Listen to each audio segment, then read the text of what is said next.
Sometimes the smallest act of kindness can change a life forever. In today's story, we follow a homeless boy who had nothing, not even a roof over his head, but when he found a lost wallet, he made a choice that would transform his entire destiny. He didn't know that the man he helped was a billionaire who would soon turn his world upside down. So make sure you stick with us till the end, because this story proves that kindness, no matter how small, never goes unnoticed. The city streets were harsh when the sun went down. Neon lights blinked, car horns echoed, and people hurried past, clutching coats tightly.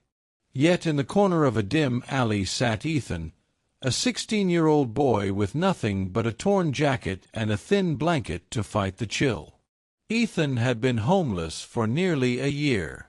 His mother had passed away when he was only 14, and his father, well, his father had left long before.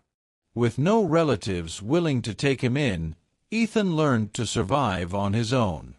He collected empty bottles, swept sidewalks for a few coins, and sometimes went days without food. But one thing made him different from many others who shared the streets. Ethan still carried hope. Even in hunger and pain, he refused to steal or harm anyone. His late mother's words echoed in his heart. No matter what life takes from you, never let it take your kindness. That night, his stomach growled. He pulled the blanket tighter and closed his eyes, wishing for morning. The next day, Ethan wandered near a park, searching trash bins for recyclables. As he bent down, his eyes caught something unusual on the bench, a black leather wallet. He looked around. No one seemed to be searching for it. Cautiously, he picked it up. The wallet was heavy, bulging with cash. He had never held that much money in his life. His hands trembled. A voice whispered in his head, "You could eat for weeks, maybe even get a place to sleep." But then he opened the wallet further. Inside was not just money. There were credit cards, an ID, and a small folded photograph of an old man smiling with a young girl, perhaps a granddaughter. Ethan's throat tightened. This belongs to someone. Someone who might need it. His stomach growled again, but his decision was clear. He tucked the wallet carefully into his jacket, determined to find its owner. Hours later, Ethan spotted an old man sitting on the same park bench, his face pale with worry. The man was dressed simply in a wool coat and scarf, though his shoes were polished. His wrinkled hands kept patting his pockets. Ethan approached nervously. "Sir, did you lose this?" He extended the wallet with both hands. The old man's eyes widened. "My wallet!" He snatched it gently, flipping through it. Relief flooded his face. "Oh, thank heavens! All the cash is still here. Even my cards. Boy, do you know how much this means to me?" Ethan shook his head shyly. "I just knew it wasn't mine. I thought you'd need it back." The old man studied him closely now. His coat was ragged, his shoes worn down to holes, and his eyes, tired but kind. "What's your name, son?" "Ethan," the boy replied softly. The man smiled warmly. "Ethan, you just returned a small fortune without hesitation. Not many would do that." Ethan shrugged. "It wasn't mine to keep." The man reached into the wallet, pulling out a crisp $100 bill. "Here, take this as a thank you." Ethan shook his head quickly. "No, sir. I can't." "You don't want it?" the man asked, surprised. "I didn't give it back for money. I know how it feels to lose something important." The old man's eyes lingered on him, softening with something more than gratitude. The man leaned back on the bench. "Ethan, Do you have somewhere to stay? Ethan hesitated. He didn't want pity. I manage. The man wasn't convinced. He pulled a small notepad from his coat and scribbled an address. Come here tomorrow morning. I'd like to talk more. Maybe help you. Ethan frowned. Was this a trick? Many times strangers promised help, only to disappear.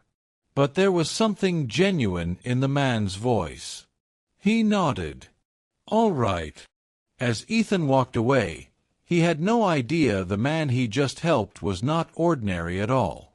The name on the ID he had glimpsed earlier, Charles Donovan, wasn't just anyone. He was one of the city's most powerful billionaires, known for living quietly despite his vast wealth. The next morning, Ethan followed the address. It led him far from the city center, through tall iron gates, to a sprawling estate. His jaw dropped. A mansion with marble columns and gardens stretched before him. He almost turned back. Surely this was a mistake.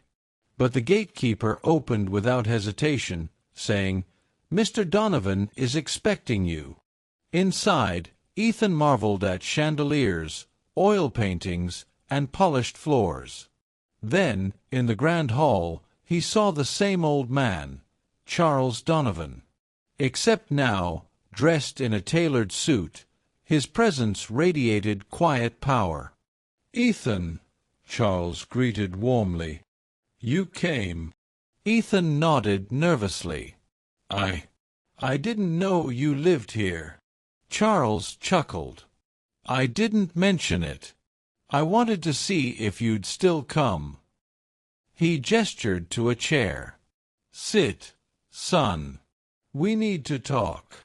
Over tea and sandwiches, Ethan's first real meal in weeks, Charles listened to his story. No parents, no home, surviving day by day. Charles leaned back. Ethan, you remind me of myself. I was an orphan too. I had nothing. But someone once believed in me, and it changed my life. Ethan's eyes widened. You were homeless. Charles nodded. Yes. And I swore if I ever had the chance, I'd help someone else the way I was helped. He leaned forward. Ethan, would you accept a place here? Food, shelter, education, and maybe more. I believe your honesty deserves it. Ethan's heart raced. Too good to be true. Why me? Charles smiled. Because you returned my wallet when you could have taken everything. Integrity is priceless. And I'd like to invest in yours. Tears stung Ethan's eyes.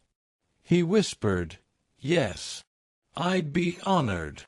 Life in the mansion was like stepping into another world. Ethan was given a warm room, clean clothes, and tutors to help him catch up on school. For the first time in years, he slept without fear. But Charles did more than provide comfort.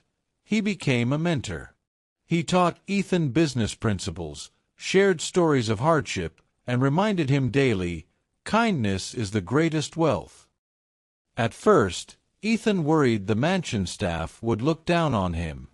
But his humility won everyone over. The chef noticed how he thanked her after every meal. The gardener saw how he offered to carry tools.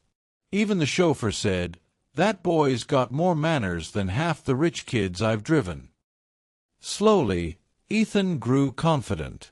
He wasn't just a homeless boy anymore. He was someone with a future.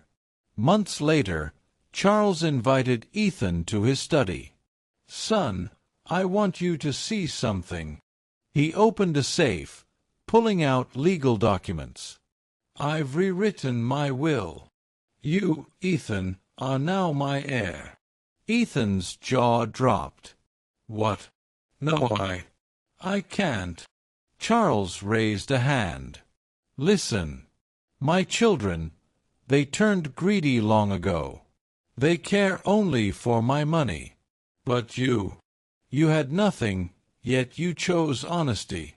That's the kind of man I want to carry my legacy." Ethan's hands shook. Tears welled in his eyes. "I don't know what to say." Charles placed a hand on his shoulder. "Say you'll keep being the boy your mother raised, the boy who returned a wallet instead of stealing. That's all I ask." News of Charles's decision spread quickly within the family. His children were furious. They confronted Ethan, sneering that he was just a street rat. But Ethan stood firm. "I never asked for this. I only gave your father back what was his. If he trusts me, then I'll honor that trust." Charles overheard those words. He smiled proudly. "That's my boy." Years later, Ethan didn't just inherit wealth. He inherited Charles's mission. He built shelters, funded schools, and created opportunities for kids like him. Whenever asked why he gave so much away, he always answered the same: "Because one act of kindness changed my life. Returning a wallet taught me that honesty opens doors no money can." And so, the homeless boy who once shivered on cold streets became not only a billionaire's heir but a beacon of hope. Viewers, what did you think of Ethan's story? Would you have returned the wallet or kept the money? Remember, true wealth isn't in what we own, but in how we treat others. If you enjoyed this story, please like, comment, and subscribe to support the channel. And don't forget to hit the notification bell so you never miss a new story.